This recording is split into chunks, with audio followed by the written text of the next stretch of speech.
علیکم ورحمۃ اللہ وبرکاتہ۔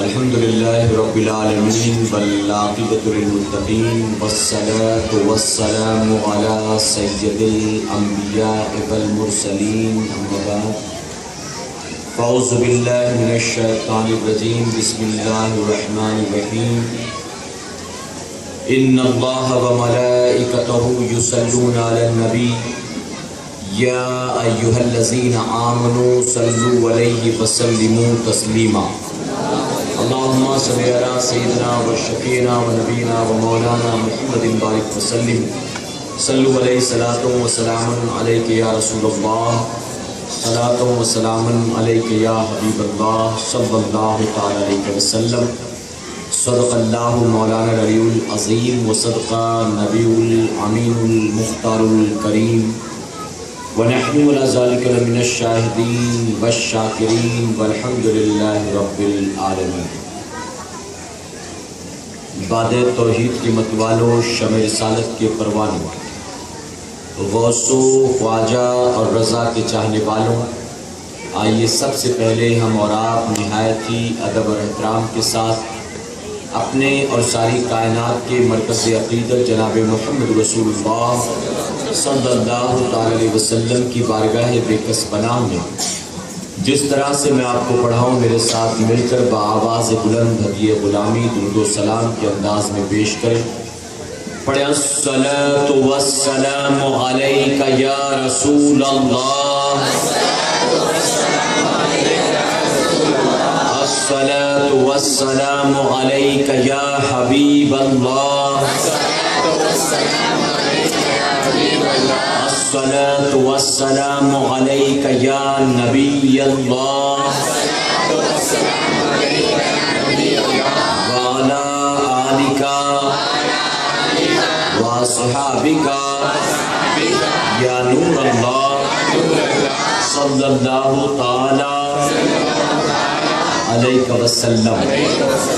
رب کعبہ کی بارگاہ میں دعا ہے مولا اپنے حبیب صاحب الاولاق صلی اللہ علیہ وسلم کے صدقہ خیر ہم تمام حاضرین اور سامعین کو تو دم واپسی تک حق کہنے، حق سننے اور اپنے حق والے بندوں کے دامن سے وابستہ رہنے کی توفیق عطا فرما۔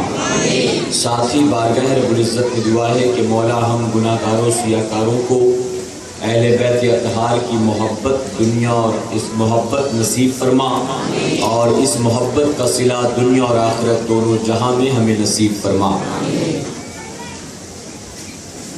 میرے پیارے آقا علیہ الصلوۃ والتسلیم کے پیروان آپ غریب نواز ویلفیئر ایسوسی ایشن کے زیر اہتمام منعقد 4 روزہ ذکر حسین کی محفل کے اس آخری اجلاس میں شامل ہیں، اور آج فقیر آپ سے مخاطب ہونے کی غرض سے یہاں حاضر آیا ہے۔ ہم اور آپ اچھی طرح سے جانتے ہیں کہ ہمیں کربلا معلیٰ کا پتہ غریب نواز ہی نے عطا فرمایا ہے، اور کربلا والے سے ہمارا رشتہ بھی غریب نواز ہی نے مضبوط کیا ہے۔ آج جگہ جگہ پر جب ذکر حسین کی محفلیں سجتی ہیں تو لوگ اس پر بھی اعتراض کرتے ہیں کہ غیر اللہ کے نام پر محفل کا سجانا کیسا، اللہ کے سوا کسی اور کا ذکر کرنا کیسا۔ تو میرے پیارے آقا کے پیروانوں، ہم نے کبھی ایسے گندے عقیدے والوں کو دعوت نہیں دی، اور کبھی ہم نے انہیں انوائٹ نہیں کیا کہ آؤ ہمارے ساتھ تم بھی ذکر حسین کی محفل میں شامل ہو جاؤ، اور تم بھی ہمارے ساتھ غوث اعظم کی محفل میں شامل ہو جاؤ۔ یہ اپنے اپنے مقدر کی بات ہے، یہ دنیا والوں کی تعریف کرتے ہیں اور ہم ان کی تعریف کرتے ہیں جن کے صدقے میں رب نے ساری کائنات کو پیدا فرمایا۔ کبھی ہم اپنے آقا کی تعریف کرتے ہیں، اور کبھی امام حسین کی شکل میں، غوث و خواجہ کی شکل میں اپنے اسی آقا کے نواسوں کی تعریف کیا کرتے ہیں۔ میرے پیارے آقا کے پیروانوں، اور ہم کیوں نہ امام علی مقام کا ذکر کریں، کیوں نہ شہدائے کربلا کو یاد کریں؟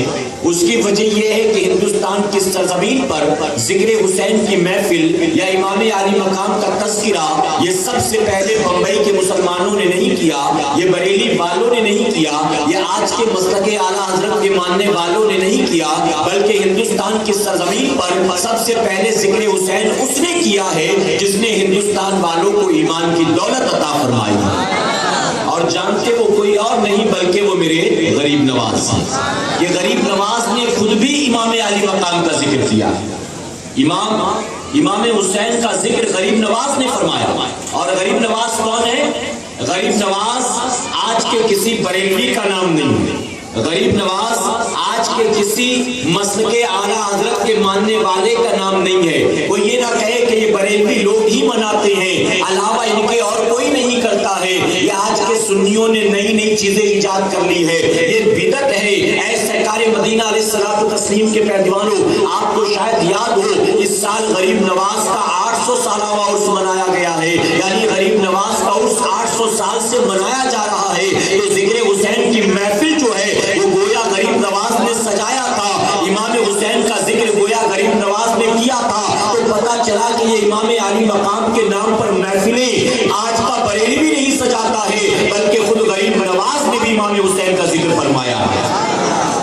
اور خود فرماتے غریب نواز، شاہ است حسین، بادشاہ است حسین، شاہ است حسین، بادشاہ است حسین، دین است حسین، دی پناہ است حسین، سرداد نداد دست در دست یزید، حتیٰ کہ لا بنا لا الہ است حسین۔ یہ کس نے کہا؟ امام احمد رضا خان فاضل بریلوی نے نہیں کہا، آج کے کسی سنی نے نہیں کہا، بلکہ جس نے ایشیا والوں کو ایمان کی دولت عطا فرمائی ہے وہ میرے نبی کے نواسے غریب نواز نے کہا۔ میرے پیارے آقا کے پیروانوں، جس نے ایمان دیا اس نے لا کر ہمیں دین بھی سکھایا ہے، دین بھی سکھایا۔ غریب نواز، میں ہمیشہ کہتا ہوں، غریب نواز آج کے ترقی یافتہ دور کے اس پیر کا نام نہیں ہے جو صرف نکلا ہے دوسرے پیروں کا ریکارڈ توڑنے کے لیے اور دنیا بھر میں زیادہ سے زیادہ مرید بنانے کے لیے، سمجھے؟ وہ یہ مشن لے کر نکلا ہے کہ مجھے دنیا میں سارے پیروں کا ریکارڈ توڑ کر سب سے زیادہ مرید بنانا ہے۔ اس لیے جیسے بھی ملے بس پہلے مرید کرو، نمازی بنے نہ بنے مرید پہلے بنا لو، ماں باپ کا باقی ہو کوئی بات نہیں اس کو مرید پہلے بنا لو، اس کا بھلے سچے کا کاروبار ہو کوئی بات نہیں اس کو مرید پہلے بنا لو، وہ جوا کھیلتا ہو اس کو مرید بنا لو، چرس گانجا پیتا ہو افیم کھاتا ہو اس کو مرید بنا لو، تو اس کے اندر کتنی برائیاں موجود مجھے اس سے لینا دینا نہیں، وہ شریعت و سنت کا پابند ہے مجھے اس سے لینا دینا نہیں، میرا مقصد تو صرف مرید بنانا ہے اور سارے پیروں کا ریکارڈ توڑ کے یہ بتانا ہے کہ پوری دنیا میں سب سے زیادہ صرف میرے مرید ہیں۔ غریب نواز ایسے کسی بے پڑھے لکھے جاہل پیر کا نام نہیں ہے، ارے غریب نواز تو مرید بعد میں بناتا ہے، غریب نواز کے پاس جب کوئی آتا ہے تو پہلے غریب نواز اس کو کلمہ پڑھ کر مسلمان بناتا ہے۔ اس پیر کا نام نہیں غریب نواز، اور یہ بھی نہیں غریب نواز مسلمان بنانے کے بعد اپنا مرید بنانے کے بعد چھوڑ نہیں دیتے کہ بیٹا جا تو تیرے راستے میں میرے راستے، تو جو کر رہا تھا کل تک بعد میں بھی وہی کرنا، میری صحت پر کوئی فرق نہیں پڑتا۔ اے مصطفیٰ پیارے کے دیوانوں، جانتے ہو غریب نواز نے کس کو کلمہ پڑھایا تھا؟ غریب نواز نے کلمہ پڑھنے والوں کو کلمہ نہیں پڑھایا تھا آج کے وہابیوں دیوبندیوں کی طرح، بلکہ غریب نواز نے اس کو کلمہ پڑھایا تھا جو بتوں کی پوجا کرتا تھا، جو 365 باطل معبودوں کے سامنے اپنی پیشانی کو جھکایا کرتا تھا، جو دن رات گھنٹے بجاتا تھا، آرتیاں اتارتا تھا، جس نے پتھروں کنکروں مکھی مچھروں کو اپنا معبود بنا رکھا تھا۔ غریب نواز نے ایسے باطل مذہب والوں کو کلمہ پڑھا کر مسلمان بنایا تھا۔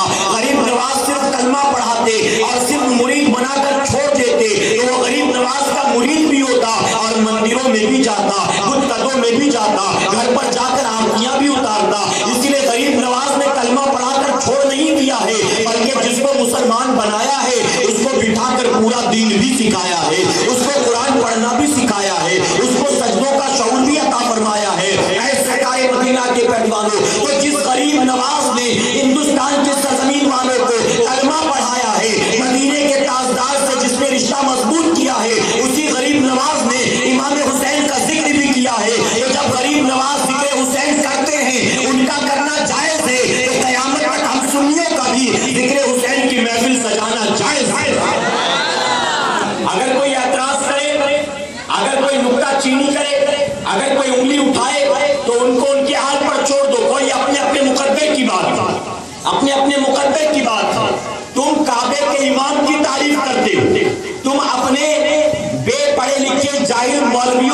تعریف کرتے ہو, تم گمراہ بدعقیدہ بددین حکیم الامت کی تعریف کرتے ہو. الحمدللہ تمہارا معاملہ یہ ہے کہ تم پیٹرول ڈالر اور ریال والے ہو. ہم خوش عقیدہ سنی مسلمان, ہم پیٹرول ڈالر اور ریال والے نہیں ہیں, ہم تو مصطفیٰ کی آل والے ہیں. تم کو پیٹرول ڈالر اور ریال مبارک ہو, ہم کو میرے نبی کی آل مبارک ہو. تم کو یہ ساری چیزیں دنیا میں کام آئیں گی, آخرت میں کچھ کام آنے والا نہیں ہے. اور ہم گناہگاروں سیاہکاروں کو مصطفیٰ پیارے کی آل دنیا میں بھی کام آئے گی اور آخرت میں بھی کام آئے گی. اور جانتے ہو میرے آقا نے اسی لیے 1450 سال پہلے فرما دیا تھا کہ جس سے محبت کرے گا کل بروز قیامت اس کو اسی کے ساتھ اٹھایا جائے گا. میرے پیارے آقا کے پیروانوں, ہم خوش نصیب ہیں, اللہ رب العزت نے ہمارے دلوں میں غیروں کی محبت نہیں پیدا کی ہے بلکہ پیدا کی ہے تو حسنین کریمین کی محبت پیدا فرمائی ہے. اللہ نے ہمارے دل میں امام زین العابدین کی محبت پیدا فرمائی ہے. اللہ نے ہمارے دلوں میں امام جعفر صادق کی محبت پیدا فرمائی ہے. اللہ نے ہمارے دلوں میں غوث و خواجہ کی محبت پیدا فرمائی ہے. اے سرکار مدینہ علیہ الصلوۃ والتسلیم کے پیروانوں, ہم الحمدللہ اسی راستے پر ہیں جو راستہ ہم کو غریب نواز نے عطا فرمایا تھا. ہم اسی مشن پر ہیں جو مشن غریب نواز مدینہ منورہ سے لے کر آئے تھے. ہم خوش نصیب لوگ ہیں الحمدللہ. اور میں جہاں جاتا ہوں پوری ذمہ داری کے ساتھ یہ بات کہتا ہوں, اے سرکار مدینہ کے پیروانوں, اپنی قسمت پر ناز کرو. جانتے ہو میرے آقا نے فرمایا تھا بنی اسرائیل 72 فرقوں میں بٹ گئی تھی, میری امت 73 فرقوں میں بٹ جائے گی اور 73 فرقوں میں 72 جہنمی ہوں گے. ایک جماعت ایسی ہوگی جن کو اللہ جنت میں داخل فرمائے گا. اور جانتے ہو ہم وہ خوش نصیب لوگ ہیں جن کو اللہ نے اسی جنتی جماعت میں پیدا فرمایا ہے. ہم کسی اور جماعت سے تعلق نہیں رکھتے ہیں بلکہ آقا نے جس جماعت کو جنتی فرمایا ہے ہم اسی اہل سنت والجماعت سے تعلق رکھتے ہیں. اور میرے پیارے آقا کے پیروانوں, یہ بات مبالغے کی بنیاد نہیں کہتا, یہ بات لفاظی کی بنیاد نہیں کہتا. چونکہ میں خود اس جماعت سے تعلق رکھتا ہوں اس لیے یہ اتنا بڑا دعویٰ نہیں کرتا, بلکہ میرے آقا نے 1450 سال پہلے اس جنتی جماعت کی جو نشانیاں بتائی تھی وہ ساری نشانیاں اگر پائی جاتی ہیں تو صرف اہل سنت والجماعت میں پائی جاتی ہیں. اس جماعت کے علاوہ وہ نشانی آپ کو کہیں اور نظر نہیں آئی, کہیں اور نہیں. بھلے اگرچہ وہ اپنے آپ کو کہیں ہم لوگ کامیاب ہیں, ہم ہی صراط مستقیم پر ہیں, ہم ہی ہیں جو دین کی دنیا میں خدمت کر رہے ہیں, ہم ہی لوگ جنت میں جانے والے ہیں. وہ خوش فہمی کی بنیاد کچھ بھی اپنے بارے میں کہتے رہے, لیکن جنتی جماعت ہے تو صرف اہل سنت والجماعت ہے. اور جانتے ہو تمام نشانیاں گنانے کا میرے پاس وقت نہیں ہے, صرف ایک نشانی بتانا چاہوں گا. آپ اور ہم سب جانتے ہیں کہ شروع سے لے کر اب تک جتنے ولی پیدا ہوئے ہیں اللہ نے وہ سارے ولی اسی جماعت میں پیدا فرمائے. آپ کو دیوبندیوں میں کوئی داتا نظر آتا ہے, وہابیوں میں کوئی غوث نظر آتا ہے, آپ کو بوریوں کھوجاؤں میں کوئی مخدوم نظر آتا ہے؟ کہیں نہیں. یہ جتنے ولی گزرے داتا بھی یہی ہیں, خواجہ بھی یہی ہے, مخدوم بھی یہی ہے, درویش بھی یہی ہے, سارے پیر فقیر یہی ہیں. اے مسلمانوں, سارے ولی اللہ نے اسی جماعت میں پیدا کیے. اور جانتے اس کی وجہ کیا ہے؟ اس کی وجہ یہ ہے کہ مقام ولایت حاصل کرنے سے پہلے بندے کا ایمان والا ہونا ضروری ہے. صاحب ایمان ہوگا تبھی تو جا کر اللہ مقام ولایت عطا فرمائے گا. اگر ایمان والا ہی نہیں ہے تو ولی کہاں سے بنے گا؟ تو اسی جماعت میں سارے ولی پیدا ہوئے. تو یہ بات ثابت ہو گئی کہ یہ جماعت جو ہے یہ بے ایمانوں کی جماعت نہیں ہے بلکہ یہ جماعت ایمان والوں کی جماعت ہے. الحمدللہ ہم خوش نصیب ہیں کہ اللہ نے ہمیں اس جنتی جماعت میں پیدا فرمایا. کہ الحمدللہ. میرے پیارے آقا کے پیروانوں, آپ جانتے ایک بات یہاں ذہن میں محفوظ کر لیں, آپ جانتے ہیں کہ محرم کا چاند جیسے آسمان پر چمکتا پوری دنیا میں لوگ شہدائے کربلا کی بارگاہ میں خراج عقیدت پیش کرتے ہیں. سب کا انداز جدا ہوتا ہے, ہر آدمی حیثیت کے مطابق, شعور کے مطابق, طاقت کے مطابق شہدائے کربلا کو خراج عقیدت پیش کرتا. وہ جو مسلمان ہیں وہ بھی اور جو مسلمان اپنے آپ کو سمجھتے ہیں وہ بھی خراج عقیدت پیش کرتے ہیں. کہیں پر 10 11 12 روزہ محفلیں سجتی ہیں, کہیں نظر و نیاز کا اہتمام، کہیں علماء کو بلا کر شہدائے کربلا کا ذکر سنا جاتا ہے، کہیں قرآن خوانی، کہیں سبیل، کہیں کھچڑا، کہیں شربت۔ میرے پیارے آقا کے پیروانوں، اس طرح سے لوگ شہدائے کربلا کو خراج عقیدت پیش کرتے ہیں۔ اسی دنیا میں کچھ لوگ ایسے بھی ہیں جو تعزیہ داری کرتے ہیں، علم بٹھاتے ہیں، پنجے بٹھاتے ہیں، نوحہ مرثیہ ماتم کی محفلیں سجاتے ہیں، 10 محرم کو تعزیہ داری کرتے ہیں، ساتھ ہی ساتھ میلہ لگاتے ہیں، مرد عورتوں کی خلط ملط ہوتی ہے، بے پردگی کا معاملہ ہوتا ہے، ڈھول گاجے باجے کا اہتمام ہوتا۔ میرے پیارے آقا کے پیروانوں، اس بات کو تمام عمر بھر کے لیے اپنے ذہن کے اندر محفوظ کر لے۔ الحمدللہ قرآن و حدیث کی روشنی میں ایصال ثواب کو ہمارے علماء نے جائز قرار دے دیا ہے۔ یہ سارا کام جو آپ کر رہے ہو، یہ سارا کا سارا ایصال ثواب کا ذریعہ ہے۔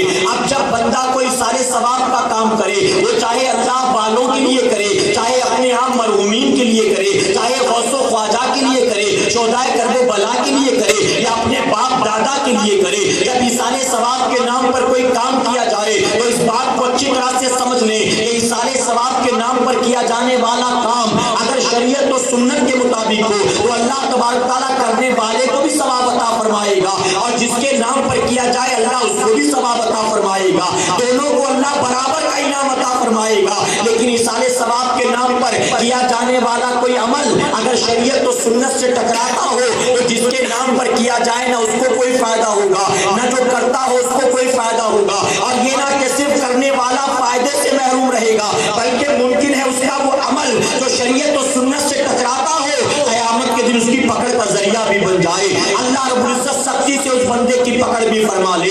اب میرے پیارے آقا کے پیروانوں، ہم اہل سنت والجماعت کے لوگ جو کچھ بھی ایصال ثواب کے نام پر کرتے ہیں، وہ چاہے محفل سجانا ہو، چاہے نیاز تقسیم کرنا ہو، چاہے سبیل لگانا ہو، چاہے کھچڑے شربت کا اہتمام کرنا ہو، بلا شبہ یہ سارا کا سارا عمل جو ہے یہ شریعت و سنت کے مطابق ہے۔ اس میں کوئی 1% بھی نہیں کہہ سکتا کہ فلاں کام شریعت کے خلاف ہے، فلاں کام سنت کے خلاف ہے۔ یہ سارا کا سارا 100% شریعت و سنت کے سانچے میں ڈھلا ہوا ہے۔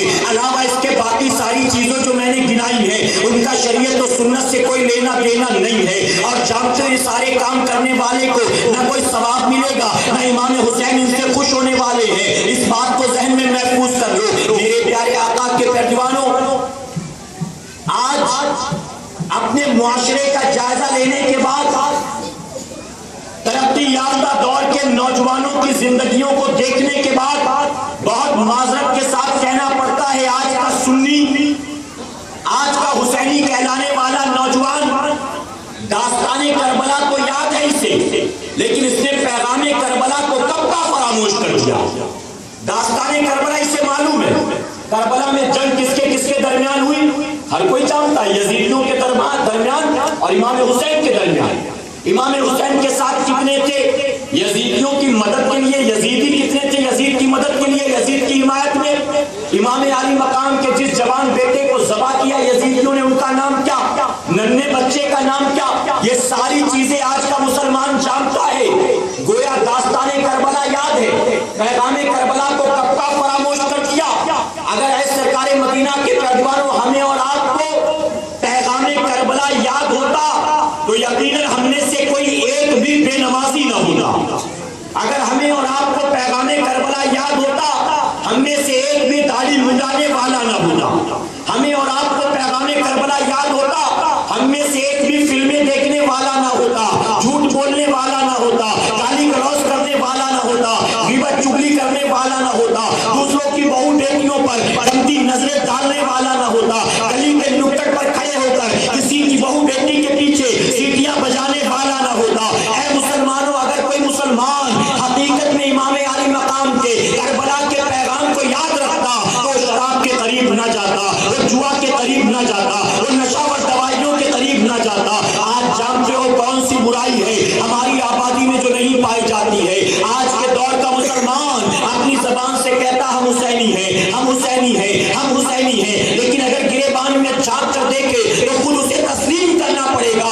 آج اس کے اندر وہ ساری برائیاں کوٹ کوٹ کے بھر گئی ہیں، کل تک جو برائیاں یزید پلیت کے اندر پائی جاتی تھی، جن برائیوں کی وجہ سے امام علی مقام نے اس سے جنگ کی، جن برائیوں کی وجہ سے امام حسین نے اس کے ہاتھ پر ہاتھ مانا نہ امیر المومنین مانا. آج وہ ساری برائیاں ہم سنیوں میں بھری پڑی ہیں. ہم کھچڑا بھی کھاتے ہیں, ہم شربت بھی پیتے ہیں, ہم تعزیہ داری بھی کرتے ہیں, ہم ڈھول نگارے بھی بجاتے ہیں, ہم میلہ بھی لگاتے ہیں, ہم بیوی بچوں کو سجا دجا کر میلے میں بھی لے کر جاتے ہیں, ہم سارے خرافات کرتے ہیں اور زبان سے کہتے ہیں ہم حسینی لوگ ہیں, ہم تو ٹناٹن سنی ہیں, ہم تو امام علی مقام کے ماننے والے ہیں. میں پوچھنا چاہتا ہوں یہ جو زبان سے حسینی بننے کا ہم نے آپ نے دعویٰ کر رکھا ہے, ہم دھوکہ دے رہے ہیں. جانتے ہو کس کو دھوکہ دیتے ہیں؟ میں پوچھنا چاہتا ہوں یہ دھوکہ ہم امام حسین کو دے رہے ہیں یا اپنی ذات کو دھوکہ دیتے ہیں؟ اے مسلمانوں ماننا ہوگا ہم حسین کو دھوکہ کیا دے سکیں گے؟ ارے یزید پلید دھوکہ دینا چاہتا تھا, کامیاب نہ ہو سکا. ہم دھوکہ حسین کو نہیں دے رہے ہیں, ہم گویا اپنے آپ کو دھوکہ دے رہے ہیں. اعمال کچھ اور ہیں اور بندے کچھ اور پھرتے ہیں. اے مصطفیٰ پیارے کے دیوانوں, غریب نواز ویلفیئر ایسوسی ایشن کے زیر اہتمام منعقد اس اجتماع میں آئے ہو.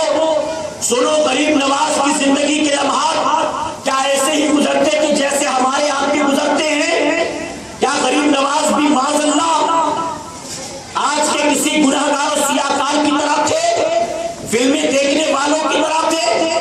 جس غریب نواز نے ہندوستان میں آ کر ہمیں ایمان کی دولت عطا فرمائی, جانتے ہو اس غریب نواز کی زندگی کا عالم کیا تھا, ان کے شب و روز کا عالم کیا تھا؟ میرے پیارے آقا کے پیروانوں, فرمایا گیا ایک مرتبہ سیدنا سرکار غوث اعظم غریب نواز رضی اللہ عنہ زاروں قطار بیٹھے کونے میں رو رہے تھے. اتنا رویا کہ سسکیاں بن گئی. مریدوں نے دیکھا جب کچھ سکون ملا غریب نواز کو تو قریب جا کر پوچھا, اے غریب نواز, اے پیر و مرشد, اتنا زاروں قطار رونے کی وجہ کیا ہے؟ تو جانتے ہو کیا جواب دیا سیدنا سرکار غریب نواز نے؟ فرماتے ہیں آج سے 30 سال پہلے میں نماز پڑھ رہا تھا اور نماز میں روزانہ جو مجھ کو خشوع اور خضوع میسر آتا ہے وہ مجھے نہیں آ رہا تھا. ذہن یہاں وہاں بھٹک رہا تھا, نماز کی لذتوں سے محروم ہو گیا تھا, سجدوں کی لذتوں سے محروم ہو گیا تھا. فرماتے میں نے اپنی نماز کو مکمل کیا, مکمل کرنے کے بعد بیٹھا غور کرنے کے لیے کہ کیا وجہ ہے نماز میں جو روزانہ مزہ آتا ہے آج کیوں نہیں آیا. تو فرماتے کافی دیر غور کرنے کے بعد احساس ہوا کہ وضو کرتے وقت جلد بازی کے چکر میں انگلیوں میں خلال کرنا بھول گیا, انگلیوں میں خلال کرنا بھول گیا. یہ خلال کرنا فرض نہیں ہے, واجب نہیں ہے, آقا کی سنت مبارکہ ہے. فرماتے میں بھول گیا, بس احساس ہوا کہ آقا کی سنت کو چھوڑا ہے. یہی وجہ تو ہے کہ نماز کی لذت میسر نہیں آتی, یہی وجہ تو ہے کہ نماز میں خشوع اور خضوع میسر نہیں آتا. فرماتے وہ دن ہے اور آج کا دن ہے, جب بھی مجھے وہ واقعہ یاد آتا ہے میں بس اسی طرح رونے لگتا ہوں. مجھے خیال آتا ہے کل قیامت کے دن جب میرے آقا سے میری ملاقات ہوگی اور میرے آقا میرا گریبان پکڑ کر پوچھیں گے, اے معین الدین میں نے تجھے ہندوستان بھیجا تھا دین کی تبلیغ کے لیے, لوگوں کو کلمہ پڑھانے کے لیے, اسلام کے دامن سے وابستہ کرنے کے لیے, لیکن تو نے وہاں جا کر کیا کیا؟ تو نے میری سنت کو فراموش کر دیا, تو نے میری سنت کو ترک کر دیا. تو کہتے بس یہی سوچ کر روتا ہوں, اگر قیامت میں میرے نبی نے پوچھ لیا میں نبی کو کیا چہرہ دکھاؤں گا, میں آقا کو کیا جواب دوں گا؟ آقا فرمائیں گے میں نے تجھ کو ہند کا بادشاہ بنا دیا اور تو نے میری سنت کو چھوڑ دیا. فرماتے اس لیے 30 سال سے اب تک زاروں قطار ہوتا ہوں, کاش میرے آقا کو مجھ پر رحم آ جائے, میرے آقا مجھ کو معاف کر دے. اے مسلمانوں, غریب نواز جن کی محبتوں کا دم بھرتے ہو, جن کے نام چھٹی مناتے ہو, جن کی مزار پر تمام تمنائیں لے کر حاضر ہوتے ہو, ہر آرزو لے کر وہاں پہنچتے ہو, اس غریب نواز کو دیکھو. ارے وہ غریب نواز نمازوں کی بات کیا کرو, فرائض و واجبات کی بات کیا کرو, اے مسلمانوں دادی کی بات کیا کرو. ایک سنت اگر غلطی سے رہ جائے تو غریب نواز 30 سال تک روتے نظر آتے ہیں, اور ہم غریب نواز کا نام لینے والے, ارے سنت تو دور کی بات ہے, ہم دن رات فرائض کا احترام نہیں کرتے, ہم نماز پنجگانہ کی پابندی نہیں کرتے, ہم دن رات کتنی سنتوں کا مذاق اڑاتے ہیں, ہم کتنی سنتوں کو ترک کرتے ہیں. کیا کبھی ہمارے دل میں خیال آتا ہے اس بات کا؟ میرے پیارے آقا کے پیروانوں, برا مت مانیے گا, صرف کھچڑا کھا لینے سے کوئی غلام حسین نہیں بن سکتا ہے. صرف شربت سوچا کہ پی لیا حسین راضی ہو گئے، تو صرف شربت پلا لینے سے حسین راضی ہونے والے نہیں ہیں۔ اور ایک تلخ بات بھی کہوں گا، ممکن ہے آپ نے مجھ سے پہلے 3 دن میٹھی میٹھی تقریریں سنی ہوں گی، فضیلتیں سنی ہوں گی، کربلا کے واقعات سنے ہوں گے۔ میں اس طرح کی تقریر نہیں کر پاتا، اس کی وجہ کہ قوم کے حالات دیکھتا ہوں، نوجوانوں کی زندگیاں دیکھتا ہوں تو تکلیف ہوتی ہے، اور جب کبھی مائک پر جاتا ہوں تو یہی تکلیف بیان کرتا ہوں کہ ممکن ہے میری تکلیف میں کوئی ایک نوجوان شامل ہو جائے اور میرا پروردگار اس کو گناہ سے بچنے کی توفیق عطا فرما دے۔ حسین نے یزید کو خلیفہ نہیں مانا، نہ ماننے کا ریزن کیا تھا، کیا وجہ تھی نہیں مانا؟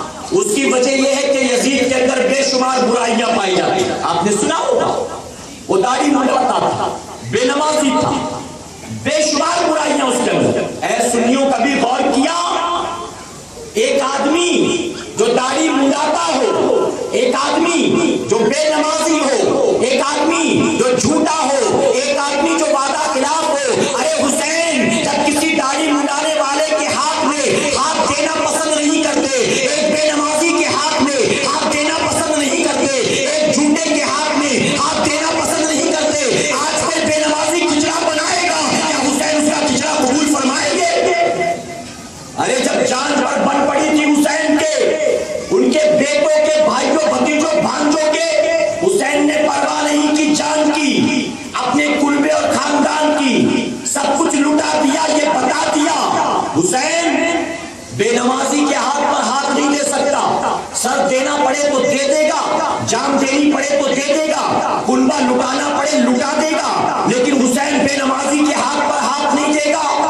جو حسین بے نمازی کے ہاتھ پر ہاتھ دینا پسند نہ کرے، وہ حسین بے نمازی کے ہاتھ کا کھچڑا پسند کریں گے، بے نمازی کے ہاتھ کا شربت پسند کریں گے؟ ہم نے کیا سوچ رکھا ہے، یہ سب کر لو حسین راضی ہو جائیں گے۔ میرے پیارے آقا علیہ الصلوۃ والتسلیم کے پیروانوں، یقیناً حسین اگر کربلا میں کھچڑے شربت کے لیے آئے ہوتے تو آپ کا یہ عمل دیکھ کر وہ خوش ہو جاتے، کہتے کہ بڑا اچھا، میں نے جس کی خاطر قربانی کی دیکھو اس پر کتنا پابندی سے یہ عمل کرتا۔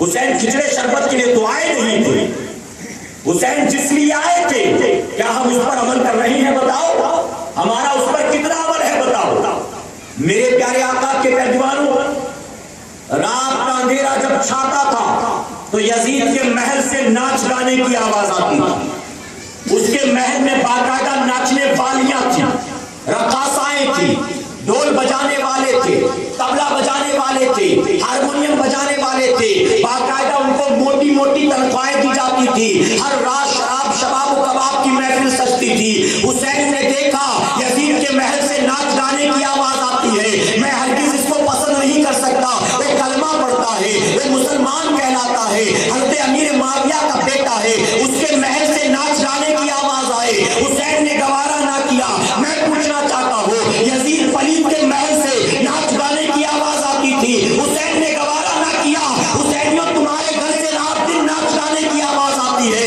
کیا حسین کو اچھا لگتا ہوگا؟ کیا حسین کے دل کو سکون ملتا ہوگا؟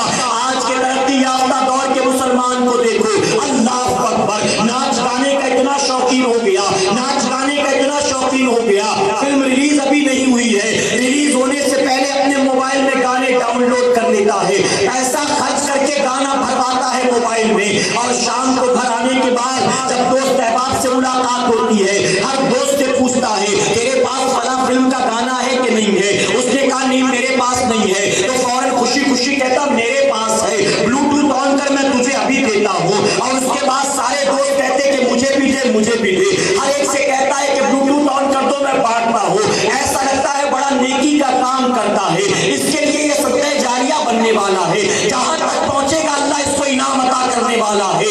آج کے دور کا حسینی کہلانے والا، حسین کے صدقے میں کھچڑا شربت کھانے پینے والا، اے مسلمانوں، ناچ گانے سے محبت کرتا ہے، جس ناچ گانے سے کل یزید پلید کو محبت تھی۔ آپ جانتے ہو رات کا سناٹا چھاتا تھا، یزید کے محل سے ناچ گانے کی آواز آتی تھی، اور حسین کے مکان ہی سے نہیں، حسین کا خیمہ جو کربلا میں لگا تھا، اس خیمے سے بھی رات کو قرآن کی تلاوت کی آواز آیا کرتی تھی، اور جانتے ہو حسین مکے مدینے میں رہ کر صرف قرآن نہیں پڑھتے، کربلا کے خیمے میں رہ کر صرف قرآن نہیں پڑھتے، حسین کو قرآن سے ایسی محبت یزیدیوں نے سر کاٹ دیا، نیزے پر چڑھا دیا، میرا حسین نیزے پر بھی قرآن کی تلاوت کرتا نظر آتا۔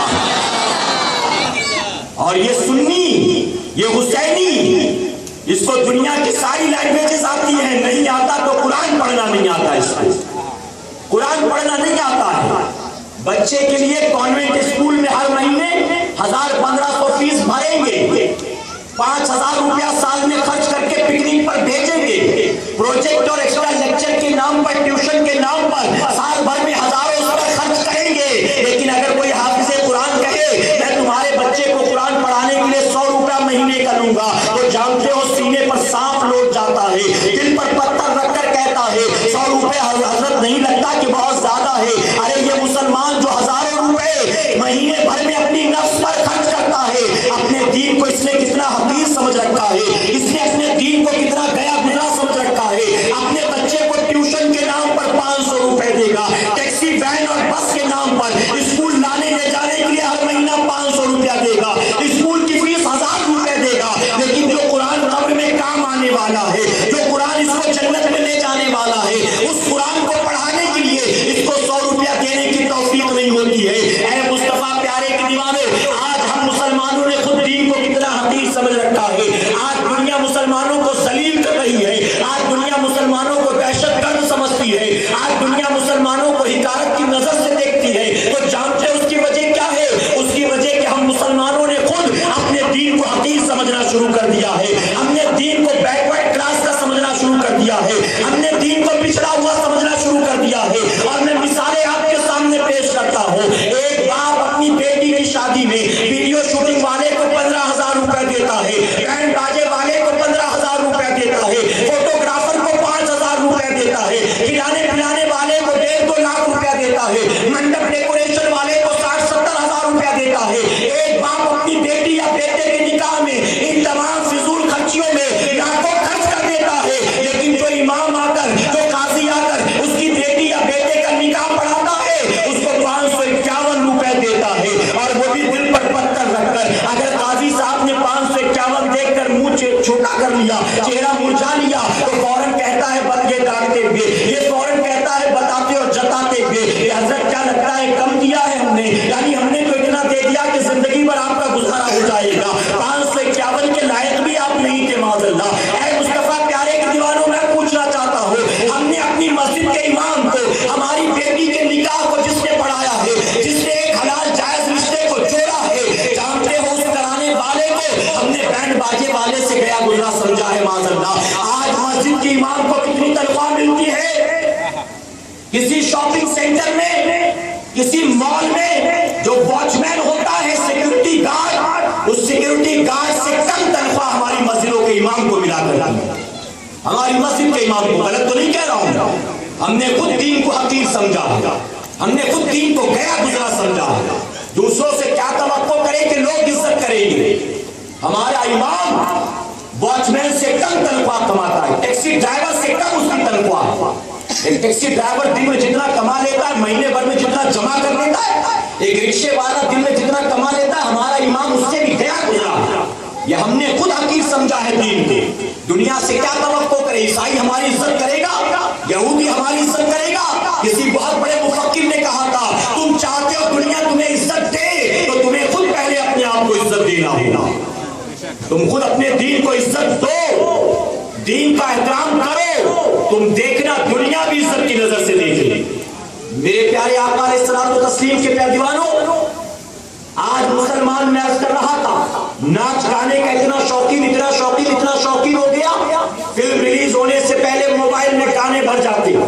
حسینی ہو، جن کے نام کا کھچڑا کھاتے ہو، شربت پیتے ہو، تمہیں شرم نہیں آتی؟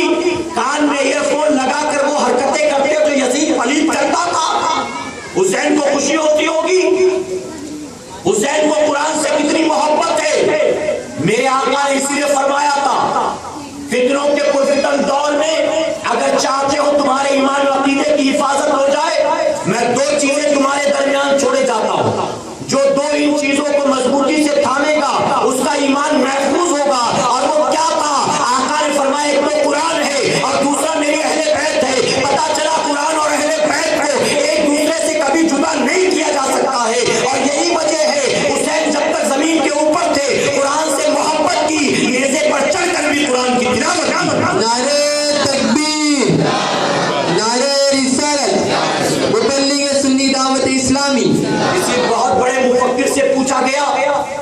تمام انبیاء کو جو کتابیں ملی ایک مدت کے بعد ان کو بدل دیا گیا، لیکن کیا وجہ ہے کہ قرآن کو بدلا نہیں جا سکا؟ کیا وجہ ہے؟ تو جانتے ہو کیا جواب دیا؟ تو اس مفکر نے جواب دیا کہ تمام انبیاء کو جو کتابیں دی گئی تو اللہ نے صرف کتاب دیا، ان کتابوں کی حفاظت کے لیے اللہ نے انہیں کوئی حسین نہیں دیا تھا، لیکن قرآن کو اس لیے بدلا نہ جا سکے گا کیونکہ اللہ نے اپنے محبوب کو قرآن بھی عطا فرمایا اور اس کی حفاظت کے لیے انہیں حسین بھی عطا فرمایا۔ اور جانتے ہو دنیا میں بہت سارے جھوٹے نبی بھی پیدا ہوئے، جھوٹی نبوت کا دعویٰ کیا، جھوٹے مجدد بھی ہوئے، جھوٹے مصنف بھی ہوئے، جھوٹے مفکر بھی ہوئے، تمام دنیا میں دیکھا جائے تو جھوٹے ولی بھی پیدا ہو گئے۔ ہر کسی نے جھوٹا ہونے کا دعویٰ، ہر کسی جھوٹے نے نبی ہونے کا، ولی ہونے کا، غوث ہونے کا دعویٰ کیا، لیکن آج تک کسی نے امام حسین کے بعد تاریخ شاہد ہے حسین ہونے کا دعویٰ نہیں کیا۔ جانتے اس کی وجہ کیا تھی؟ جس نے نبی ہونے کا دعویٰ کیا سوچا زندگی سنور جائے گی، جس نے مجدد ہونے کا دعویٰ کیا اس نے سوچا چاہنے والے پیدا ہو جائیں گے۔ ہر دعوے کے ساتھ دنیا کی لالچ پائی جاتی تھی، لیکن حسین ہونے کا کوئی دعویٰ کرتا تو حسین ہونے کا دعویٰ کھانے پینے کی بات نہیں تھی، اپنے سر کو کٹانے کی بات تھی۔ اے مصطفیٰ پیارے کے دیوانوں، آج ہم حسینی بنتے ہیں لیکن ہماری محبت کھانے پینے کی حد تک ہے، حسینی حقیقت میں ہم نہیں ہیں۔ حسینی وہ ہے جو کربلا کے میدان میں امام علی مقام کے ساتھ موجود تھے۔ آج تو مسلمان 10 محرم کو بھی روزہ نہیں رکھتا، 10 محرم عاشورے کا دن، ارے اس دن روزہ رکھنا میرے آقا کی سنت، اس دن بھی روزہ نہیں رکھتا، یہ سوچتا ہے روزہ رکھ لیں گے تو شربت کیسے پیئیں گے، آج ہی تو شربت پینا فلاں کمیٹیوں میں جا کے، اسی لیے وہ روزہ بھی نہیں رکھتا۔ اے مسلمانوں، کاش 10 محرم کو عاشورے کے دن ہم نے روزہ رکھا ہوتا تو ہمیں احساس ہوتا یہ میری اختیاری بھوک اور پیاس ہے، افطاری کا وقت ہوگا کھا پی لوں گا، لیکن دن بھر بھوکا پیاسا رہتا تو کاش اسے ننھے علی اصغر کی بھوک پیاس یاد آتی۔ میں تو آج سحری کرنے کے بعد دن بھر بھوکا پیاسا ہوں۔ علی اصغر 3 دن سے بھوکے پیاسے تھے، علی اکبر 3 دن سے بھوکے پیاسے تھے۔ کیسا حسینی ہے، ایک گلاس شربت کے چکر میں 10 محرم کو روزہ بھی نہیں رکھتا۔ کاش کتنا اچھا ہوتا تو نے روزہ رکھا ہوتا، شربت کوئی لایا تو اس کو لے کر رکھ دیتا اور اسے دن کی لالچ میں نہ پیتا، اسے دن میں نہ پیتا بلکہ اس کو رکھ دیتا، اور تو جو ہے جب افطاری کا وقت ہوتا اسی شربت سے روزہ افطار کرتا، یقیناً میرا پروردگار خوش ہو جاتا اور میرے آقا بھی راضی ہو جاتا کہ اس نے روزہ رکھ کر میری سنت کو زندہ کیا۔ میرے پیارے آقا کے پیروانوں، حسینی وہ کربلا کے میدان میں تھے، جانتے ہو فرمایا گیا 10 محرم کی رات ہے، امام علی مقام تمام خیموں کا جائزہ لے رہے ہیں، آپ اپنے غلاموں کے خیمے میں پہنچے، چراغ جل رہا تھا ٹمٹماتا ہوا، امام حسین نے اندر جا کر مخاطب ہو کر اپنے مریدوں سے، اپنے غلاموں سے کہا میرے ساتھیوں، تم نے میرے لیے جو کچھ کیا میں تمہارا احسان زندگی بھر یاد رکھوں گا، اور یقین جانو تمہاری اس وفاداری کا بدلہ تم سب کو قیامت کے دن میں اپنے نانا سے دلوانے والا ہوں۔ میں تم سے خوش ہوں، میں تم سے راضی ہوں، لیکن میں چاہتا ہوں کہ تم نے میرا یہاں تک ساتھ دیا، بہت بہت شکریہ، اس کے آگے مجھے تمہارا ساتھ نہیں چاہیے۔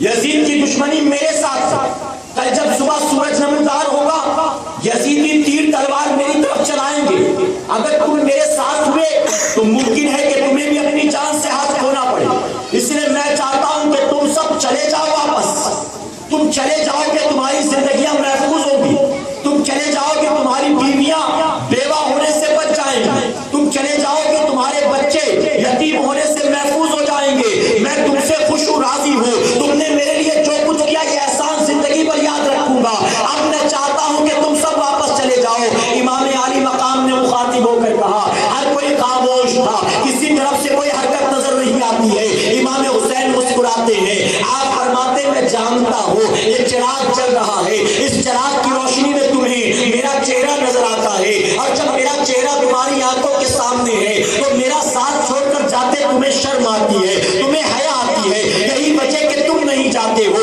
اچھا میں چراغ گل کیے دیتا ہوں۔ یہ کہہ کر امام علی مقام نے چراغ کی روشنی کو گل کر دیا۔ آپ نے فرمایا اب اندھیرا ہے، تمہیں اجازت دیتا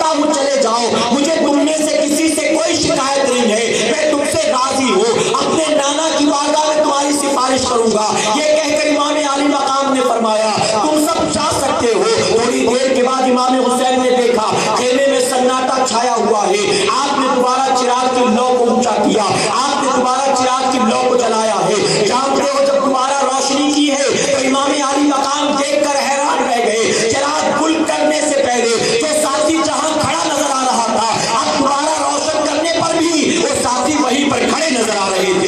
سب کے سامنے سب کے سب وہیں پر وہیں موجود تھے. امام عالی مقام نے فرمایا کیا زندگیوں سے محبت باقی نہ رہی؟ کیا تم جینا نہیں چاہتے ہو؟ کیوں آخرکار میرے لیے اپنی اپنی جان کو قربان کرنا چاہتے ہو؟ وہ جانتے ہو تمام ساتھیوں نے ایک زبان ہو کر کہا امام عالی مقام آپ نے یہ سوچ کیسے لیا کہ کربلا میں ہم آپ کا ساتھ چھوڑ دیں گے؟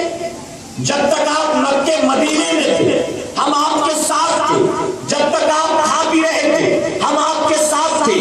اب یہاں بھوک و پیاس کے عالم میں جب یزیدی آپ کی جان کے دشمن بنے ہیں, آپ نے سوچا کہ ہم آپ کو چھوڑ دیں گے. اے حسین سن لیجئے, ہم آپ سے سچی پکی محبت کرتے ہیں. ہم ان لوگوں کی طرح نہیں ہیں جو وقت آنے پر اپنے رہنما اور رہبر کا ساتھ چھوڑ دیتے ہو. اے امام عالی مقام گواہ ہو جائیے, یقیناً دشمنی یزید کی آپ کے ساتھ ہے, ہم سے کوئی بیر نہیں ہے. لیکن سن لیجئے جو آپ کا دشمن ہے وہ ہمارا بھی دشمن ہے. کل یزیدی جب آپ پر تیر تلوار چلائیں گے ہم وعدہ کرتے ہیں ہم پہلے آپ کے قدموں پر اپنی جان قربان کریں گے اور اس کے بعد آپ کے جسم پر خراش آنے دیں گے, اس کے بعد آپ کے جسم پر خروش آنے دیں گے. اے مسلمانوں, امام عالی مقام سے ان تمام ساتھیوں نے وعدہ کیا اور تاریخ شاہد ہے جب تک وہ تمام زندہ تھے امام عالی مقام کو انہوں نے یزیدیوں کے مقابلے پر نہیں جانے دیا. کیا پتا چلا حسینی ہونا صرف کھانے پینے کا نام نہیں ہے, حسینی کہلانا عیش و عشرت کا نام نہیں ہے, حسینی بننا آرام کا نام نہیں ہے. حسینی وہ ہوتا ہے کہ حسین کی خاطر اپنا تن من دھن قربان کر دیا کرتا ہے. آج ہمارا آپ کا معاملہ کیا ہے؟ ہم حسینی بنتے ہیں, عمل سارا وہ کرے جو حسین کا دشمن یزید کیا کرتا تھا. آج کے دور کے مسلمان کو معاذ اللہ یزید کی طرح ناچ گانوں سے اتنی محبت ہو گئی, اتنی محبت ہو گئی. آج زندگی کا کوئی کام بنا ناچ گانے کے نہیں ہوتا ہے. آج نوجوان صبح نکلتا ہے فیکٹری کے لیے, کارخانے کے لیے, دکان کے لیے, کالج کے لیے, اپنے کان میں ایئر فون لگا کر پورے راستے معاذ اللہ گانے سنتے ہوئے جاتا ہے. کھچڑا کھانا ہو تو حسینی بنتا ہے, لنگر لوٹنا ہو تو حسینی بنتا ہے. گانا سنتے وقت کیا اسے خیال نہیں آتا جب کھاتے پیتے ہیں تو حسینی ہوتے ہیں, جب گانا سنتے ہیں تو کیا یزیدی نہیں ہو جاتے ہیں, جب فلمیں دیکھتے ہیں تو کیا یزیدی نہیں ہو جاتے ہیں, جب جھوٹ بولتے ہیں تو کیا یزیدی نہیں ہو جاتے ہیں, جب گاڑیاں صبح اٹھ کر مڑاتے ہیں تو کیا یزیدی نہیں ہو جاتے ہیں. اے مصطفیٰ پیارے کا دیوانو, پورے راستے گانا سنتے ہوئے جاتا ہے. جانتے ہو میرے آقا نے کیا فرمایا؟ آقا فرماتے ہیں کہ جس کان میں گانے کی آواز پہنچے گی کل بروز قیامت اس کے کانوں میں سیسا پگھلا کر ڈالا جائے گا. سیسا میرے پیارے آقا کے پیروانوں یہ ایک طرح کا میٹل ہے, میٹل ہے. آپ نے کبھی لوہے کو دیکھا ہوگا گرم بھٹی پر کرنے کے بعد کیسے میلٹ ہو جاتا ہے, اسی طرح سیسے کو پگھلا کر اس گانا سننے والے کے کان میں ڈالا جائے گا. آج جو ہے فون لگا کر ایئر فون لگا کر مزے سے گانے سنتا ہے, بڑے بڑے ڈی جے سسٹم لگا کر مزے سے گانے سنتا ہے. جانتے ہو کان میں چیٹی چلی جائے تو برداشت نہیں کر پاتے ہو, آنکھ میں پلکوں کا بال چلا جائے تو برداشت نہیں کر پاتے ہو. جب قیامت کے دن فرشتے کانوں میں سیسا پگھلا کر ڈالیں گے تو ایسا نہیں کہ یہاں سے گیا یہاں سے نکل گیا.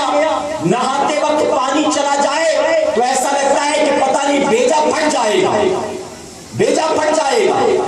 جب کان میں سیسا ڈالا جائے گا تو ایک طرف سے ڈالنے کے بعد دوسری طرف سے وہ اپنے ساتھ سب کچھ لے کر باہر آ جائے گا.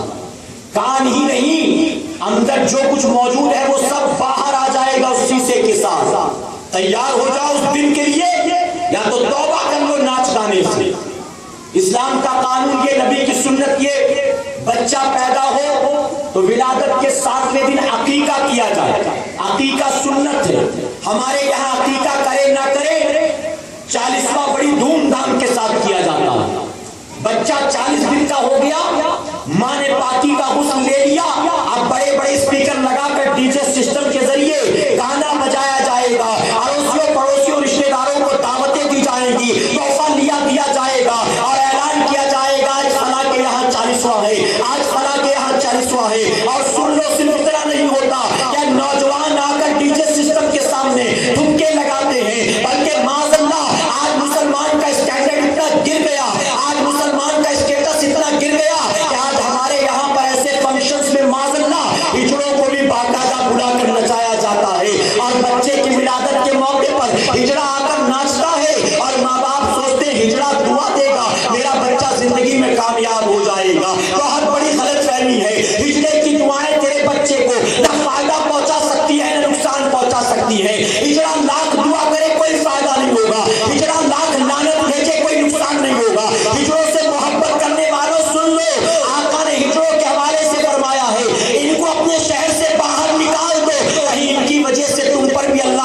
عذاب نہ نازل ہو جائے.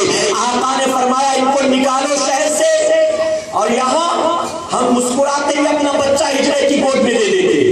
بتائیے ہوتا کہ نہیں ہوتا؟ میں بھی ایسی ایک بستی میں رہتا تھا جہاں میں نے سب کچھ اپنی آنکھ سے دیکھا ہے. باقاعدہ ہجڑے صرف ناچتے نہیں معاذ اللہ, بلکہ اپنے جسموں کی نمائش بھی کیا کرتے. ناچتے ناچتے ہجڑا کسی نوجوان کی گود میں بیٹھ جائے تو اس نوجوان کو لگتا ہے کہ پورے علاقے میں ہی سب سے زیادہ خوبصورت ہوں, میں ہی سب سے زیادہ حسین و جمیل ہوں, کہ ہجڑے کو کوئی پسند نہیں آیا, دوسرا ہجڑا ہی پسند آیا. کبھی اپنی بوڑھی ماں کے ہاتھ کو نہیں چوما ہوگا, اپنے بوڑھے باپ کے ہاتھ کو سر پر نہیں رکھا ہوگا, لیکن ناچتے ناچتے یہ نوجوان ہجڑوں کے گال چوم لیتا ہے. معذرت کتنا اسٹینڈرڈ گر گیا جب یہ ہجڑوں کے ساتھ ناچنے لگا. اعلیٰ حضرت عظیم البرکت جانتے ہو کہ نہیں جانتے ہو ان کو؟ جتنے جانتے اعلیٰ حضرت کو کہے الحمدللہ. اعلیٰ حضرت عظیم البرکت جو مجدد اعظم ہیں, ہمارے اور آپ کے ایمان و عقیدے کے محافظ ہیں. آج سرکار مدینہ کے پہلوانوں جتنے نچنیے گویے ہیں سب کو دیکھ لو, سارے خان ہی بنتے ہیں. خان سے نیچے کوئی بات ہی نہیں کرتا. کسی کو شیخ نہیں بننا, کسی کو انصاری نہیں بننا, کسی کو شاہ نہیں بننا, سارے نچنیے گویے خان بنے بیٹھے ہیں. جتنے بھی طبلہ بجانے والے استاد ذاکر حسین خان, ہارمونیم بجانے والے فلاں خان, سنتور بجانے ستار بجانے والے استاد امجد علی خان, جتنے نچنیے گویے سارے خان. سن لو, حقیقت میں ایک خان نہیں, سب کے سب خان ہیں. خان کا مطلب بامبے والے جانتے ہیں نا, خان کا مطلب ارے ناچنا گانا یہ خان کا کام نہیں ہوتا, یہ بھانڈ کا کام ہوتا ہے. ناچنا گانا ہجڑوں کا کام ہوتا ہے.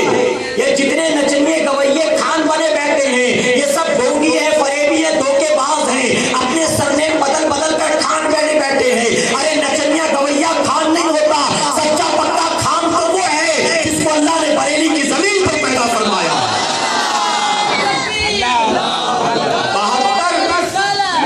72 ناپاک باطل فرقوں کے مقابلے میں اللہ نے جس امام احمد رضا خان کو کھڑا کیا وہ سچا پکا خان ہے.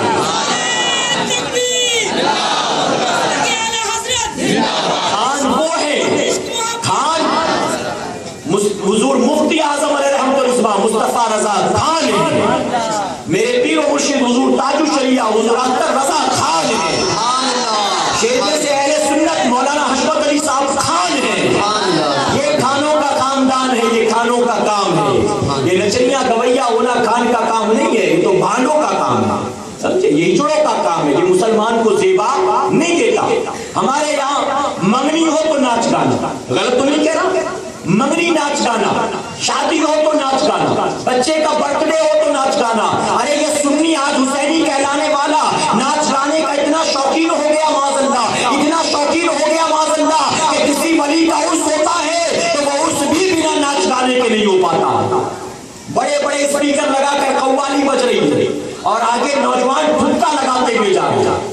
آپ نے کسی امام صاحب کو دیکھا ڈی جے سسٹم لگا کے وہ بھی ٹھمکا لگاتے ہو, ناچتے گاتے ہو؟ تو نے کیا زیادہ ولایت کو سمجھ لیا, تو نے زیادہ دین کو سمجھ لیا؟ دین سمجھ میں آیا تو تیری سمجھ میں آیا, ان کی سمجھ میں نہیں آیا. یہ ٹھمکا لگا کر سندر لے جانے والے سنیں, جس ولی کی بارگاہ میں چادر لے جاتے ہو وہ ولی ہرگز تیری چادر قبول کرنے والے نہیں ہیں, بلکہ تیرے ناچ گانے کی وجہ سے وہ تو تیرے اوپر لعنت بھیجنے والے. حرکتیں ہم کریں اور سیدھے انگلی اٹھاتا وہابی دیوبندی, دیکھو یہ بریلوی لوگ ہیں, ان کو احمد رضا نے یہی سکھایا ہے, احمد رضا نے یہی سکھایا. میں عرض کرنا چاہوں گا, ارے میں اعلیٰ حضرت عظیم البرکت کی بات نہیں کرتا, ہماری جماعت کے جتنے علماء ہیں ان میں جو سب سے چھوٹا ہو اس ہمارے چھوٹے سے چھوٹے عالم نے بھی کبھی خرافات کو جائز قرار نہیں دیا. اللہ کے ولیوں کے اس میں معاذ اللہ ناچنا گانا کیا یہ اللہ کے ولیوں کا پسندیدہ عمل ہے؟ اللہ کے ولیوں کو زیبا دیتا یہ کون کرتا ہے؟ دراصل موقع مل جاتا ہے نفس پرستوں کو ناچنے کا, ان کو بہانہ مل جاتا ہے ناچنے کا, اور ولیوں کے اس میں جو سندل کے نام پر ناچتا ہے اس کی زندگی اٹھا کر دیکھ لو, مخدوم ماہمی کا اس مناتا ہے لیکن ظالم کو خود نہیں پتا اس کی اپنی ماں اس سے راضی نہیں ہو. جس مخدوم ماہمی کی بارگاہ میں سندل لے کر جاتا ہے، کیا تم نے نہیں دیکھا مخدوم ماہمی کو یہ مقام ماں کی رضا کی بنیاد میں اثر آیا ہے۔ غریب نواز ماں باپ کے باغی کا نام نہیں ہے، غوث اعظم ماں باپ کے غدار کا نام نہیں ہے۔ یہ عرس میں ناچنے والے آپ دیکھو ان کو، یہ شرابی ہوں گے، یہ گنجیڑی ہوں گے، یہ آوارہ ہوں گے، یہ بے روزگار لوگ ہوں گے۔ ارے وہ جو سچا حسینی ہوگا اس کے گھر سے ناچ گانے کی آواز نہیں آئے گی، اس کے گھر سے آئے گی تو قرآن کی تلاوت کی آواز آئے گی۔ یہ حسینیوں کا کام، ناچنا گانا حسینیوں کا کام نہیں ہے۔ اب فیصلہ ہمارا ہے، کہاں جانا ہے ہمیں، حسین کے گروہ میں جانا ہے کہ یزید کے گروہ میں جانا ہے، خود ڈیسائیڈ کر لو نوجوانوں۔ میرا کام مار کر مسلمان بنانا نہیں، میرا کام صرف میسج دینا، پیغام پہنچانا، وہ پیغام جو امام علی مقام کربلا میں لے کر آئے تھے۔ آج جب نبی کی میلاد مناتے ہو تو نبی کے میلاد کے موقع پر بھی کیا کرتے ہو آپ؟ کیا کرتے ہو؟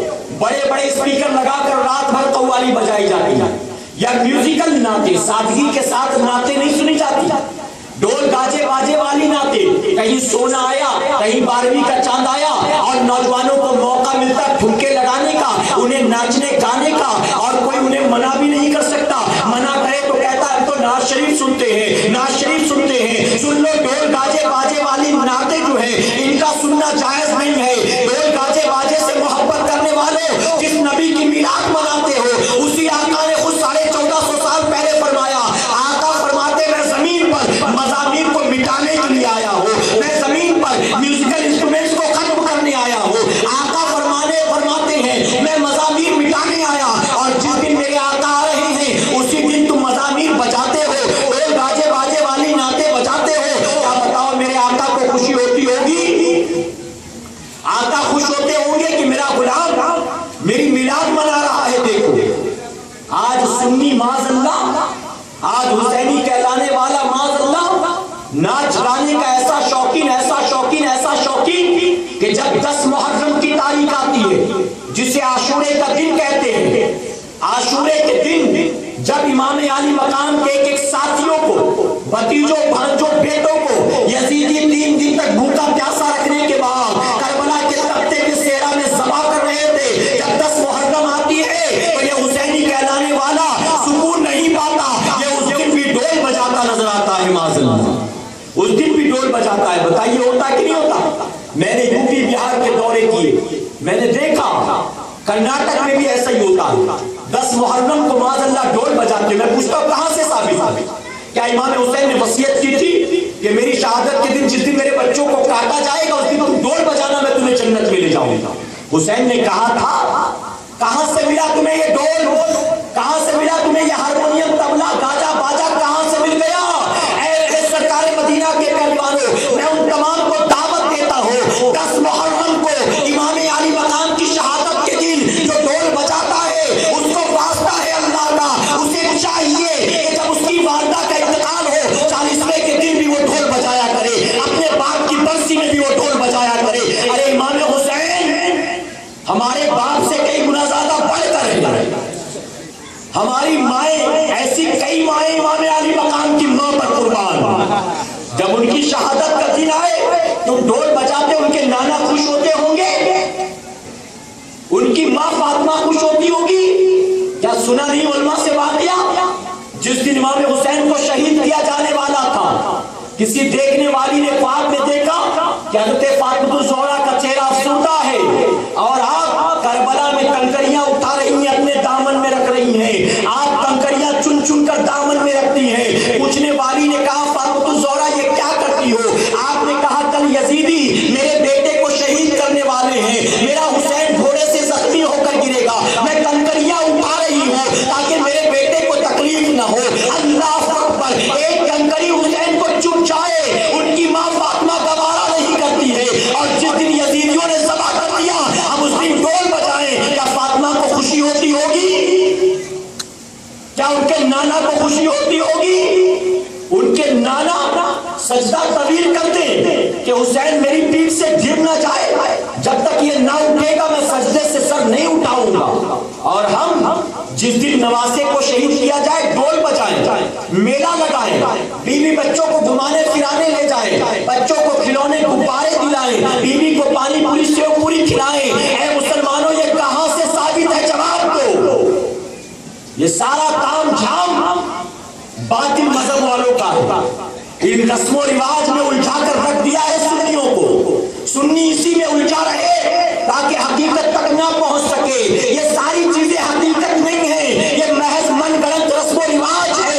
اے مسلمانوں حقیقت کو اپنا لو. داستان کربلا جانتے ہو، پیغام کربلا کو سمجھنے کی کوشش کرو انشاءاللہ. سمجھو گے انشاءاللہ. آخری بات درس کرو، اجازت ہے آپ درود شریف پڑھ لینا. صلی اللہ علیہ نبی الامی وآلہ وصلی اللہ علیہ وسلم. صلاۃ و سلام علیک یا رسول اللہ صلی اللہ علیہ وسلم. میرے پیارے آقا کے پیروانوں، میں نے جتنی چیزیں گنائی سبھی کھچڑا، شربت، نظر و نیاز، محفلیں، ان میں سے کسی ایک چیز کا بھی میں منکر نہیں. میں ان ساری چیزوں کو مانتا ہوں، کھاتا بھی ہوں، پیتا بھی ہوں، محفلوں میں جاتا ہوں، تقریریں بھی کرتا ہوں، نظر و نیاز بھی لیتا ہوں، کرتا ہوں، کسی کا منکر نہیں. لیکن ہاں یہ ضرور کہوں گا، میرے آقا صلی اللہ علیہ وسلم نے 1450 سال پہلے فرمایا تھا قیامت کے دن تم سے سب سے پہلے نماز کا حساب لیا جائے گا. کس کا حساب؟ اور ذرا بلند آواز سے کہہ. یہ کوئی نئی نویلی بات تو نہیں جو میں نے آج پہلی بار آپ کو بتایا. آج سے پہلے کبھی سنا ہی نہیں تھا. ایسا تو نہیں نا میرے بھائی؟ 1450 سال پہلے آقا نے فرمایا، اور 1450 سال سے لے کر اب تک مسلمان جانتا، سنتا چلا جائے، پڑھتا چلا جائے. آقا نے فرمایا سب سے پہلے تم سے نماز کا حساب. اب یہ نماز کا حساب سب سے پہلے اللہ قیامت کے دن کس سے لے گا؟ کس سے بتاؤ؟ بھائی ٹھاکرے سے، اڈوانی سے، کس سے لے گا؟ ہم سے اور آپ سے نا. ہم سے آپ سے. ہم سے آپ سے مراد کون؟ جو صاحب ایمان ہے. اور صاحب ایمان کون ہے؟ صاحب ایمان وہ ہے جس کا عقیدہ یہ ہے سب سے اولا وہ اعلیٰ ہمارا نبی، سب سے بالا وہ والا ہمارا نبی. ہر داڑھی والا صاحب ایمان نہیں، ہر ٹوپی والا صاحب ایمان نہیں، ہر سجدہ کرنے والا صاحب ایمان نہیں. صاحب ایمان وہ جس کا عقیدہ یہ ہے اللہ نے ان کے جیسا کسی کو پیدا نہیں کیا اور اللہ بھی انہیں کے صدقے میں ساری کائنات کو پیدا فرمایا. وہ صاحب ایمان اور وہ ہم اور آپ. تو آقا نے فرمایا سب سے پہلے اللہ قیامت کے دن نماز کا حساب لے گا. ہمارے یہاں پر جب محرم میں کھچڑا بنتا ہے تو ہوتا کیا ہے؟ رات بھر کھچڑے کی دیگ گلی کے کنارے چڑی ہوتی ہے، رات بھر دیگ چڑی ہے. نوجوان چلا بھی رہا ہوتا ہے، پہرا بھی دے رہا ہوتا ہے، اور رات بھر چونکہ جاگنا ہے تو ٹائم پاس کے لیے بغل میں کیرم بھی لگا دیتا ہے. ہوتا کہ نہیں ہوتا؟